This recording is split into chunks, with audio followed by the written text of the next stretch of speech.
Bonjour à tous. Ici, on va commencer l'étude de la fonction exponentielle. Vous l'avez déjà étudié en 11e année, mais on va faire un petit rappel. Alors, avant de commencer l'étude de la fonction, je vais faire un petit rappel sur la représentation des fonctions. Comment on représente une fonction? Représentation des fonctions. En fait, ce que je vais dire ici est vrai pour n'importe quelle entité mathématique, mais ça. Comment on représente les fonctions? Je peux représenter une fonction par une équation. Je peux la représenter par une table de valeurs. Je peux la représenter par un graphique. Je peux la représenter par du texte. C'est ce qu'on appelle les résolutions de problèmes, par exemple. Résolution, ici le plus difficile, de problèmes. Graphique, ici, j'ajouterai ici dessin aussi. Vous pouvez représenter une situation par un dessin. Vous faites un dessin, ça pourrait vous donner aussi la... Vous pouvez représenter, par exemple, une situation géométrique. On fait une figure géométrique, par exemple. Eh bien, généralement, les exercices que vous allez voir, eh bien, c'est tout simplement ça. Soit qu'on vous donne un texte et on vous dit, tracez le graphique. Ou bien on vous donne un texte, par exemple, résolution de problème, trouvez l'équation. Ou bien on vous donne l'équation, tracez le graphique. Ou bien l'équation, construire une table de valeurs. Ou bien une table de valeurs, tracer le graphique. Ou bien le graphique, trouver une table de valeurs. Donc vous voyez, c'est tout simplement les exercices, tous les exercices mathématiques que vous allez regarder, ils sont tous de cela. Équation vers table de valeur ou bien table de valeur vers équation, graphique vers équation. Les plus difficiles, c'est quand on a une résolution de problème, c'est là où tout le monde a de la misère. Ça veut dire j'ai un texte, je te trace le graphique, ou bien j'ai un texte, trouve l'équation, ou bien table de valeur, etc. Donc ici, ce que nous allons voir, on va voir équation, on va voir des tables de valeurs et graphiques. Les textes, on va les faire plus tard. Ce sont les résolutions de problèmes. On va vous montrer comment traiter, par exemple, les résolutions de problèmes avec les fonctions, que ce soit exponentielles ou non. Il y a des trucs à suivre pour les résolutions de problèmes. Alors pour l'instant, on va faire équation, table de valeurs et graphique. Maintenant, deuxième partie, donc c'est celle-là, on va représenter les fonctions de base. Fonctions de base de l'exponentielle. Fonction de base. Alors, vous rappelez, la fonction de base d'une fonction exponentielle, c'est quoi? C'est f de x est égal à une base exposant x. C'est ça la fonction de base. Alors, je vais prendre quelques exemples. Comment on va les faire pour les représenter? Alors, par exemple, disons exemple 1. Je mettrai un exemple ici. F de x, je prendrai l'exemple que tout le monde prend, 2 exposant x. Ça, c'est une fonction exponentielle. Pourquoi c'est une fonction exponentielle? Parce que le x est en exposant et j'ai une base. Et c'est une fonction de base. Pourquoi c'est une fonction de base? C'est un chat normal au fond. C'est une fonction normale. Il n'y a pas de A, il n'y a pas de K, il n'y a pas de D, il n'y a pas de C. Maintenant, vous savez comment les sortir. C'est une fonction de base exponentielle. Maintenant, on va construire sa table de valeurs. Ça, c'est la fonction de base. Je vais mettre ici table de valeurs. Vous devez savoir faire la table de valeurs d'une fonction exponentielle de base. À la fin, on va faire un résumé de toutes les tables de valeurs, mais c'est ça. La table de valeurs pour une fonction exponentielle, c'est ça. X, Y. On fait moins 2, moins 1, 0, 1, 2. C'est ça les x qu'on choisit. Pour une fonction exponentielle de base, toujours on choisit la table de valeurs avec les x moins 2, moins 1, 0, 1 et 2. Et là, ma fonction, ça s'appelle quoi? Elle est 2 à la x. Maintenant, qu'est-ce que je vais faire? Tout simplement, je remplace le x par les chiffres que j'ai ici. Donc, par exemple, ici, je vais faire pour remplir... Je remplis ma table de valeurs, c'est tout. Vous savez remplir une table de valeurs. Donc, pour la première, ici, je dois faire 2, exposant moins 2. Et ça me donne un quart. Donc, ça, c'est un quart. L'autre, ça va être 2, exposant moins 1, qui ça me donnerait un demi. Si vous le donnez à la calculatrice, celle-là, c'est un demi. 2, exposant 0. 2 exposant 0, c'est 1. Mais, alors je me fais confiance, vous savez remplir une table de valeurs, ça c'est 1. Et puis j'ai ici 2 exposant 1, c'est 2. 2 exposant 2, c'est 4. Donc c'est la table de valeurs. Mais la fonction de exponentielle a une autre chose importante à faire. Donc si je veux vraiment représenter ma fonction de base, si je fais une table de valeurs, c'est incomplet. La fonction exponentielle a une asymptote. Je mettrai ici asymptote horizontale et j'écris y égale 0. Ça veut dire une asymptote. Je crois que vous l'avez déjà vu, mais je vais faire un petit rappel. Un asymptote, c'est une droite. Le graphique va s'approcher de cette droite-là, mais jamais le toucher ni le traverser. Donc, c'est ça une asymptote. Une asymptote,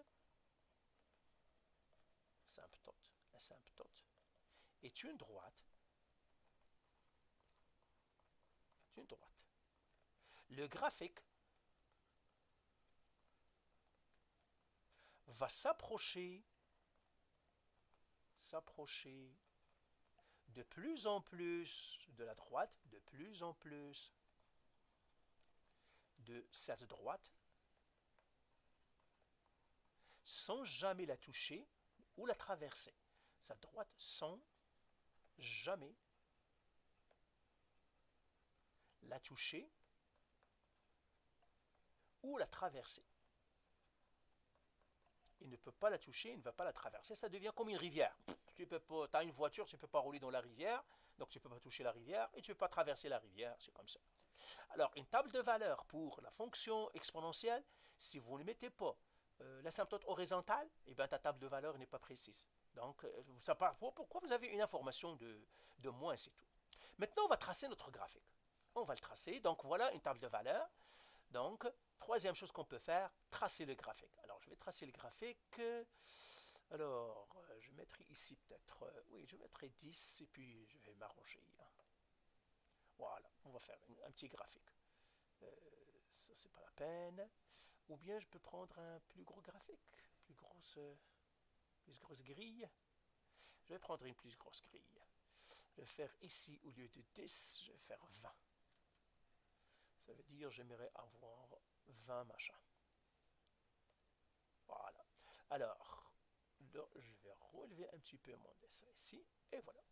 Et là, je vais faire maintenant, je vais tracer mon affaire. Donc, je vais prendre une couleur noire. Et je vais tracer, ça c'est l'axe des Y. Ah pardon, non, c'est pas bien ce que j'ai fait. Parce que j'ai des négatifs. L'axe des Y, je vais le mettre au milieu ici. Et je vais mettre l'axe des X ici. Alors, tout simplement pourquoi? Parce que je n'ai pas de valeur négative dans les Y, mais j'ai des valeurs négatives dans les X. Ok, alors maintenant, je vais tracer ça. Alors, j'ai ici moins 1, moins 2, moins 3. Donc, ça, c'est moins 1, moins 2, moins 3. 1, 2, 3. Donc, ça, c'est 1. Et j'ai une asymptote y égale 0. Y égale 0, c'est quoi ça? C'est l'axe des X. Axe des X. Donc, j'ai une asymptote sur l'axe des X. Alors, je vais la représenter, cette asymptote d'axe des X. Je vais la représenter en bleu. Sur l'axe des X, c'est une asymptote. Ça veut dire quoi? Ça veut dire que mon graphique va se rapprocher de cette asymptote, de l'axe des X, mais jamais le traverser. Et là, je prendrai 1 ici. Chaque 4, je vais prendre 1 parce que j'ai un quart. Donc, 1. Donc, ça c'est 1, 2, 3. 1, 2, 3. Ça c'est 2. 1, 2, 3. 1, 2, 3. Ça c'est 3. Etc. Donc, j'ai 1, 2, 3. Et ça c'est 4. Et maintenant, je vais placer mes points. J'espère que vous arrivez à voir la couleur. Ah, cette couleur-là n'est pas trop claire, donc je mettrai comme ça. 3 et 4. Donc ça c'est 1 ici. Ça c'est 2. Ça c'est 3 et ça c'est 4. C'est ça. Alors je placerai mes points maintenant. J'ai moins 2, c'est 1 quart. Moins 2, il est là.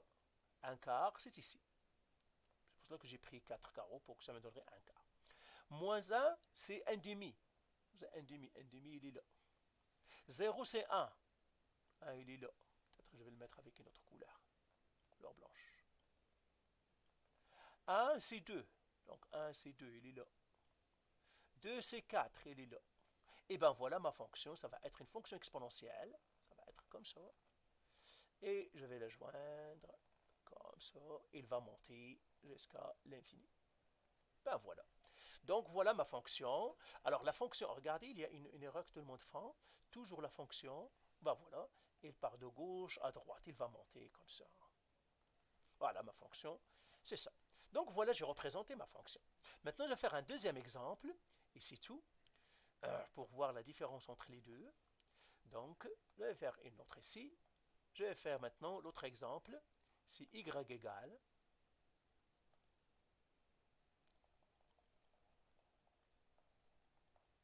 1 demi exposant x. Là, je dois faire encore une table de valeurs.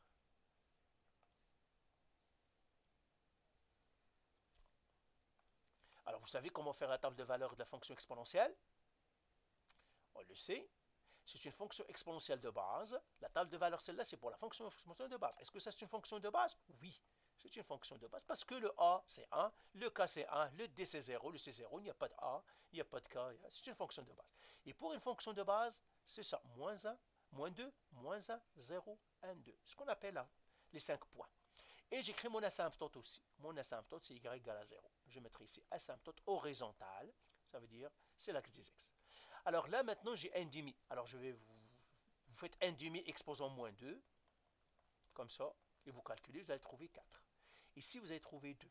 Ici, vous allez trouver 1. Ici, vous allez trouver 1 demi. Ici, vous allez trouver 1 quart. C'est ça ma table de valeur. D'accord? Je vous laisserai le faire. Je ne vais pas perdre beaucoup de temps. Et là, ici, je vais mettre 20 aussi. Et je vais mettre en jaune cette fois-ci. Voilà. Et puis, je vais faire mes axes.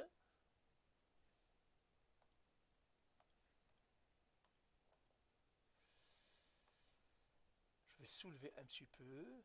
Voilà. Okay. Je vais mettre un peu. Voilà.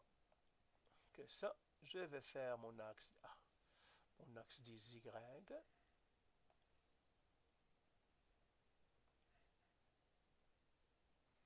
Il est là.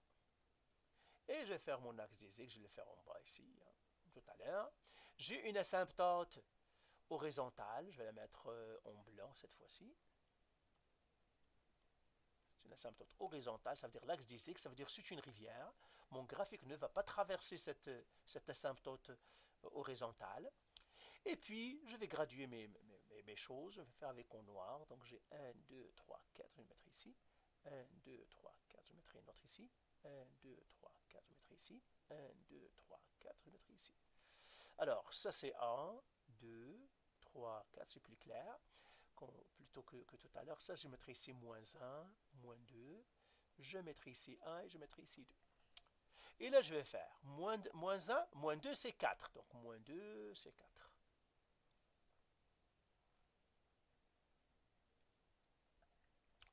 Moins 1, c'est 2. Moins 1, c'est 2. Il est là. Ah, je vais le mettre avec le blanc. Hein. Et puis 0, c'est 1. 1, c'est 1 demi. 2, c'est 1 quart. Et vous voyez ma fonction maintenant, mon graphique va venir comme ça. Et il ne touchera jamais mon axe des X. Donc il va venir en descendant, comme ça. Donc vous voyez la différence entre les deux, c'est que celle-là, elle descend. Elle est décroissante. Donc voilà comment on trace la fonction de base et puis la table de valeur de la fonction de base. Donc la prochaine vidéo, on va voir encore les fonctions transformées, comment on va faire les fonctions transformées. Mais faites les exercices pour les fonctions de base, regardez dans la plateforme, il y a beaucoup d'exercices, faites les exercices. Alors pourquoi je vous dis faites les exercices? Alors ça, je vous le dis pourquoi. Parce qu'en mathématiques, surtout quand il y a des exercices qui sont compliqués, on ne fait que guesser, que deviner. Quand vous avez une situation, même les meilleurs mathématiciens ne tombent pas sur la solution du coup. Et bien tout simplement, c'est par essai-erreur.